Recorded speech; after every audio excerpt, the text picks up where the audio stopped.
अस्सलाम वालेकुम। आप देख रहे हैं टेक्निकल एक्सपर्ट्स और मैं हूं मोहम्मद अमीन। हम आपको अपने चैनल पर खुश आमदीद कहते हैं। स्टूडेंट्स, आज की इस क्लास में हम सीखेंगे ड्राइंग्स बनाने के बारे में कि ड्राइंग्स ऑटोकैड के अंदर किस तरह से बनती हैं। इससे पहले हमारी जितनी भी क्लासेस थी उसमें हमने सारी कमांड्स के बारे में जो कि ड्रॉक में थी वो वाली और जो मॉडिफाई में थी वो सब भी हमने सीखी। इसके अलावा उनमें होने वाली सारी मॉडिफिकेशन, उनमें होने वाले सारे काम जितने भी थे, इससे भी पहले जितनी भी हमारी क्लासेस थी उन सब में हमने मुख्तलिफ़ किस्म की कमांड्स का यूज़ सीखा किस तरह से है। और एक क्लास के अंदर हमने यूनिट की सेटिंग को भी सीखा कि यूनिट की सेटिंग को किस तरह से किया जाता है। आज से हम शुरू करते हैं अपनी ड्राइंग बनाने को कि आज से ड्राइंग किस तरह से बनाई जाती है। ड्राइंग बनाने से पहले याद रखिएगा, जब भी ऑटोकैड को ओपन किया जाता है, जब भी उसके ऊपर काम किया जाता है, तो सबसे पहला काम जो होता है वो यूनिट की सेटिंग होती है। जब भी आप कहीं इंटरव्यू देने के लिए भी जाएं ऑटोकैड ऑपरेटर के लिए, तो लाजमी आपने ऑटोकैड को ओपन करना है। ओपन करने के बाद फ़ौरन आपने यूनिट की सेटिंग में जाना है, वहाँ से यूनिट को सिलेक्ट करना है, उसके बाद अपने काम का आगाज़ करना है। तो यूनिट को सिलेक्ट करने के लिए अपने कमांड प्रॉम्प्ट के ऊपर UN लिख कर एंटर करें तो हमारे सामने एक डायलॉग बॉक्स ओपन हो जाएगा। इसमें हम जो काम करेंगे वो सारा काम फुट इंचज़ में करेंगे। तो उसके लिए मैं आर्किटेक्चर लेता हूँ और यहाँ से इसकी प्रिसीजन में जाकर 1/8 वाला लेता हूँ और यहाँ से ये इंचज़ में इंचज़ ही रहने देता हूँ। और उसके बाद बकाया किसी भी सेटिंग को आपने छेड़ना नहीं है, बस हमारा ताल्लुक सिर्फ इन 3 चीज़ों से रहेगा। इन 3 चीज़ों को की सेटिंग करने के बाद यहाँ से आपने ओके कर देना है। अब हमारे पास यूनिट की सेटिंग हो चुकी है। आज हम एक छोटा सा कमरा बनाएंगे और उसका दरवाज़ा वगैरह लगाकर, उसकी खिड़की लगाकर मैं आपको सिखाऊंगा कि इसको किस तरह से बनाया जाता है। उसके लिए मैं एक लाइन की कमांड लेता हूँ। लाइन की कमांड लेने के लिए यहाँ से भी मैं लाइन ले सकता हूँ और कमांड प्रॉम्प्ट के ऊपर L लिख कर भी एंटर करने से ले लेता हूँ। यहाँ मैं अपनी लाइन का क्लिक करता हूँ और उसके बाद यहाँ से आर्थो को ऑन कर लेता हूँ ताकि मेरी जो लाइन है वो सीधी लगे। मैं यहाँ से तकरीबन 15 फीट का लेता हूँ कमरा। 15 मैंने लिखा है।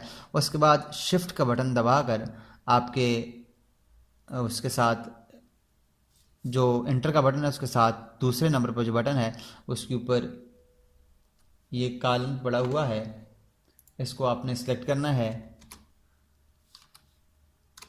और एंटर कर देना है। ये हमारे पास 15 फीट की लाइन लग गई है। उसके लिए मैं Z एंटर और E एंटर, Z एंटर का मतलब जूम और E एंटर का मतलब एक्सटेंड, ताकि ये मेरे पास जूम एक्सटेंड होकर सामने आ जाए। मैंने इसको जूम एक्सटेंड कर लिया। उसके बाद फिर मैं दोबारा लाइन की कमांड लेता हूँ। लाइन की कमांड लेने के बाद एक और F3 का बटन दबाकर हम स्नैप को बयान कर लेते हैं और स्नैप को बयान कर लेते हैं ताकि हमारे पास ये आसानी के साथ ये पॉइंट हमें दे सके। इधर मैंने क्लिक किया और यहाँ से भी मैं 15 फीट की ये लाइन लगा लेता हूँ। ये 2 लाइन मैंने लगा ली हैं।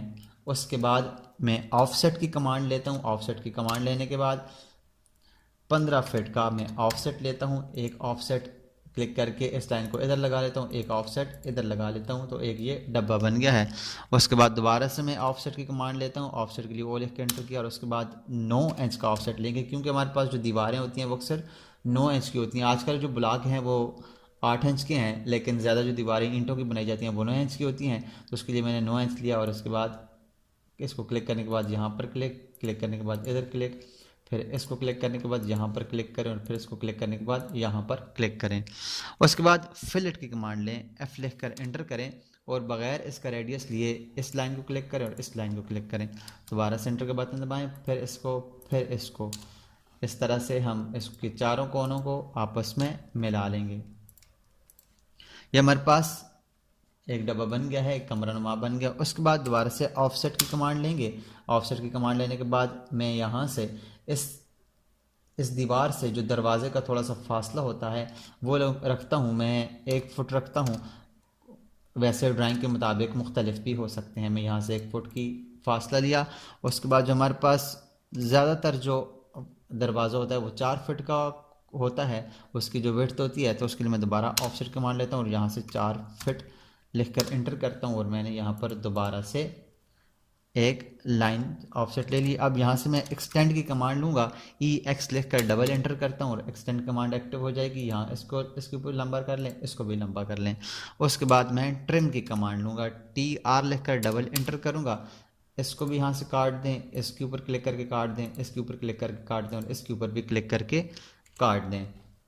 उसके बाद ये तो हमारे पास हो गया इसका डोर के बाद मैं यहाँ से लाइन की कमांड लूँगा और यहाँ से इस साइड जो है इसकी सेंटर से यहाँ से एक लाइन लूँगा और यहाँ से तकरीबन 2 इंच की मैं एक लाइन ले लेता हूँ। ये क्या होता है कि जो दरवाज़ा होता है वो दरवाज़ा के साथ जो थोड़ी सी जगह छोड़ी जाती है ताकि दरवाज़ा बिल्कुल दीवार के साथ जाकर जुड़े नहीं, तो उस जगह के लिए मैं 2 इंच की जगह छोड़ी है। ये आप ड्राइंग के मुताबिक मुख्तलिफ तरीक़ों से कुछ भी छोड़ सकते हैं।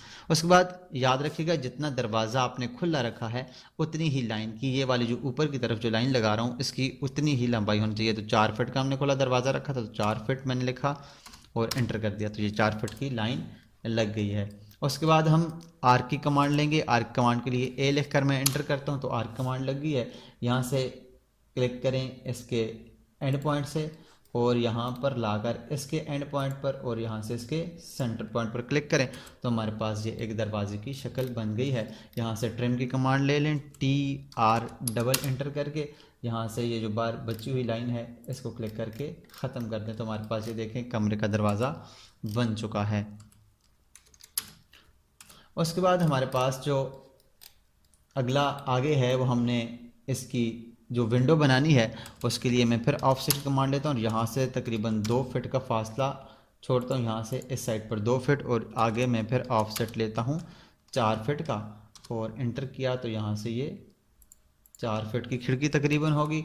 उसके बाद मैं ऑफसेट की कमांड लेता हूँ और 3 इंच का फासला छोड़ता हूँ, यहाँ से इधर से इस साइड 3 इंच और फिर इस लाइन को इस साइड 3 इंच का फासला लेकर मैंने ये इसकी शक्ल बनाई है, खिड़की की शक्ल बनाई है। उसके बाद मैं ट्रिम की कमांड लेकर जो एक्स्ट्रा लाइंस हैं इनको ट्रिम कर देता हूँ, ये भी ट्रिम कर दी और ये वाली लाइंस भी मैंने ट्रिम कर दी हैं तो हमारे पास ये एक खिड़की की शक्ल बन गई है। उसके बाद अगर इसके अंदर एग्जॉस्ट लगाना चाहें तो एग्जॉस्ट लगाने के लिए लाइन की कमांड में दोबारा से लेता हूँ, यहाँ से इस साइड पर इसकी सेंटर लाइन लेता हूँ और यहाँ पर एक क्लिक कर देता हूँ।